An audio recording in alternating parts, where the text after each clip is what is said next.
Hello and welcome back to my channel. My name is Brian and I'm happy to have you. So, Finding My Shadow, the name of the video. First, a little bit of housekeeping on the last video, 3D versus 5D. That was not meant as a definitive long-form conversation about those two things. It was just meant as a framework or a hack to let you jump into those conversations easier. Now, on to the subject of this specific video, shadow work and finding my shadow. This was a very long and drawn out process for me because I had no idea where to start. So like most people, I typed in search in YouTube and typed in shadow work, and what popped up was a plethora of Dr. Jordan Peterson's work as a college professor talking about Jungian psychology and Pinocchio and childhood stories and archetypes and that type of stuff. So I started there. The man was a healer and a teacher for a very long time. And he's been kind enough to put all of his college material. You could basically take all his college courses on his channel and get yourself a free education if that's what you'd like. But anyway, I spent hundreds and hundreds and hundreds and hundreds of hours. Well, that's a lot of hundreds. Several hundred hours going through all that material, and it helped me narrow the focus a little bit, but it didn't get me where I needed to go. It told me about shadow, what shadow was, but the work part wasn't really in there. So as I was surfing his channel, looking through things, at the very bottom of his list of, I don't remember how they do that, but it's a list of different subjects, and they catalog a bunch of videos and they put them in folders, and you can look. And at the very bottom was this folder that said Patreon. And I thought, what's Patreon? I didn't know what that was. It's a service where people pay you to make content. So I guess as part of his Patreon stuff, he would offer a few hours to these sponsors, and they would pick his brain for psychological stuff and college stuff and political stuff, whatever it was. And I dove headfirst into that. I thought, this is interesting. I wonder what's on here.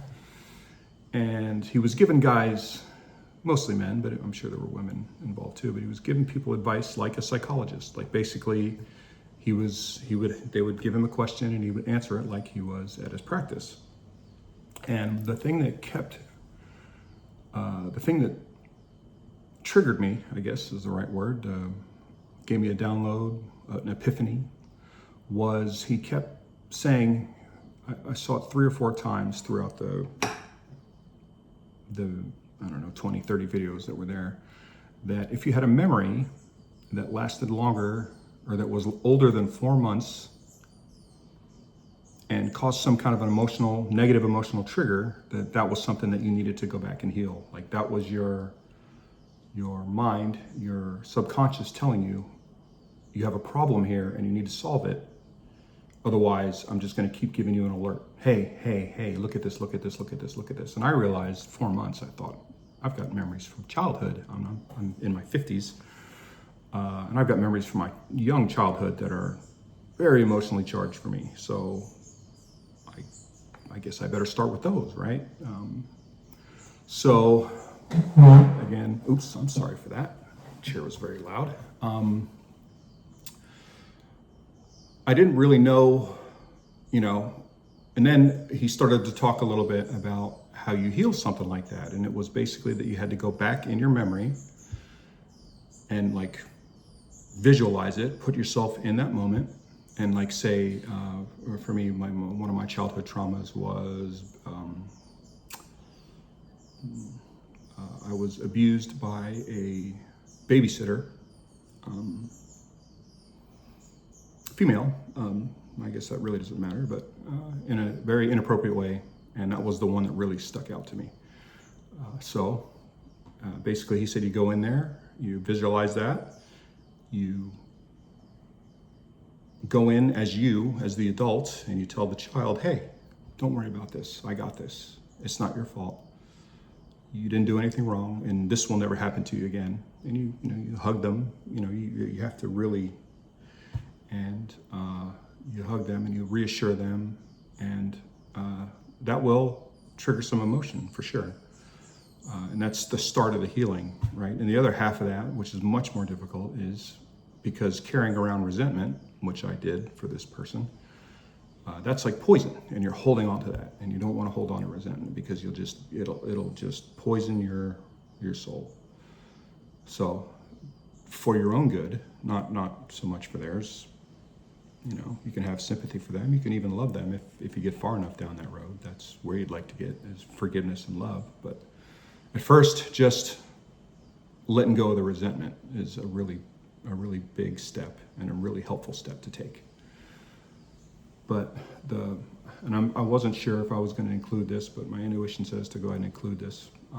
So in order to get into that space, you need to meditate. And I'm not a great meditator. I'm still very much learning how to do that. But I did have one very profound experience with meditation, and it was this one, the first one, basically. I had tried meditating before. I would go a couple of minutes and be like, this is not working for me. But this time I was determined, right? Because this is what Dr. Peterson said you needed to do. And if I'm going to do shadow work, I got to learn how to meditate, or at least make an attempt. So I closed my eyes. I got in a dark space. I actually had like eye covers like you would wear if you're trying to sleep, when it's a little bright out or whatever, the covers that don't let any light in. And I was, for about 20 minutes, I would say, wasn't timing myself, but it seemed like 20 minutes. And then all of a sudden,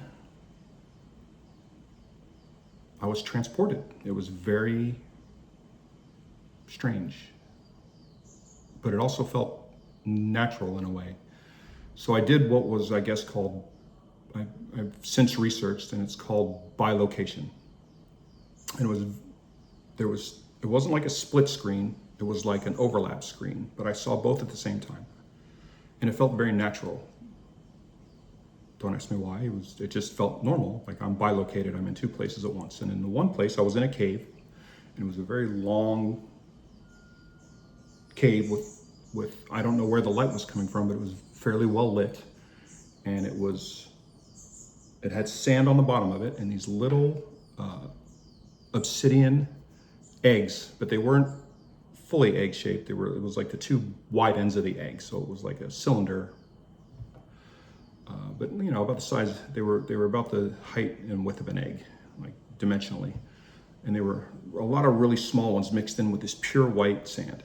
And the cave, the sand went up.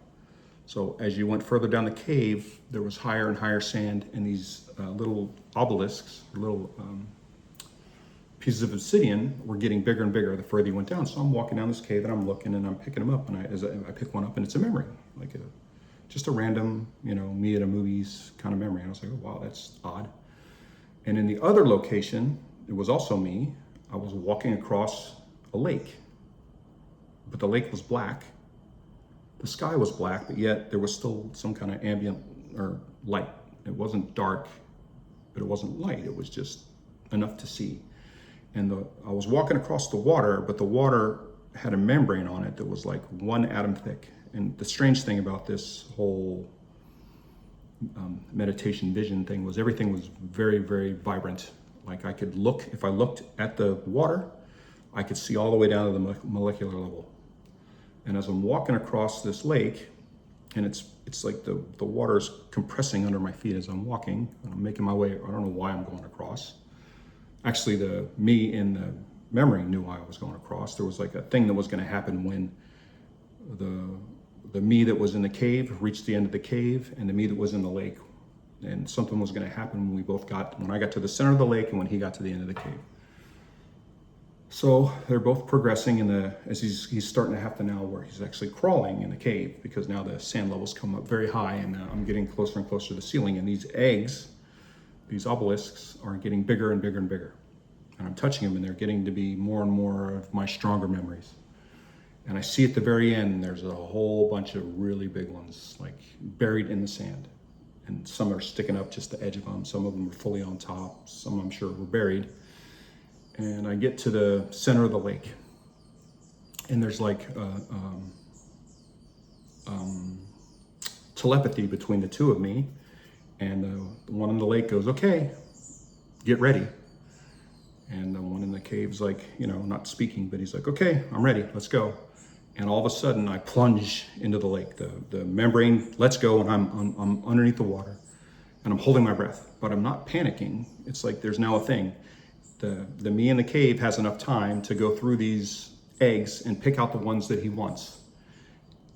And I've only got the time it takes for me to have to come up out of the water and take a breath.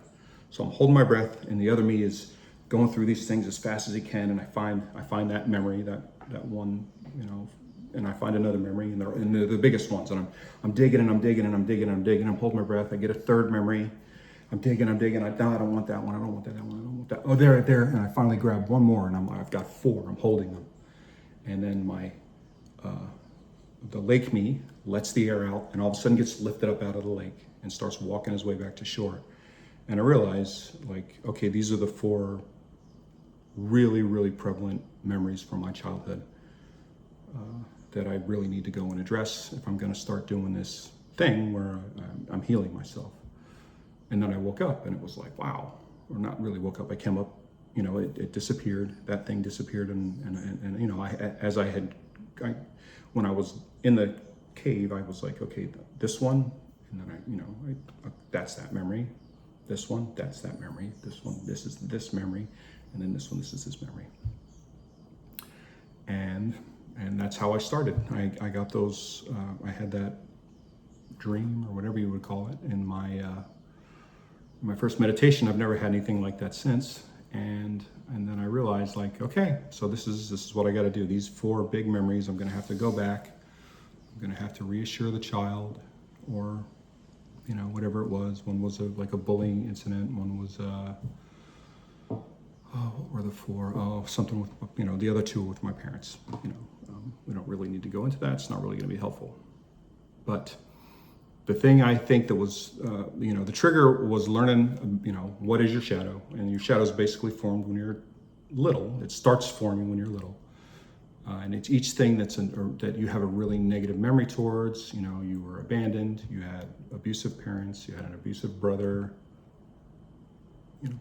whatever type of childhood trauma you had, you start coming up with these defense mechanisms, and that's what turns you into somebody who has an unworthiness wound, or a mother wound, or a father wound, an abuse wound, an abandonment wound. All these wounds, you have to go back, and as as I'm learning now, as you start having these things pop up, you just got to realize, oh, that's more than likely my younger self who built this defense up to try to protect themselves. And then if you can heal that, you can let that go, and you can no longer be a resentful person, or another person who throws up defense, or a person who's a people pleaser, or whatever traits you've picked up, your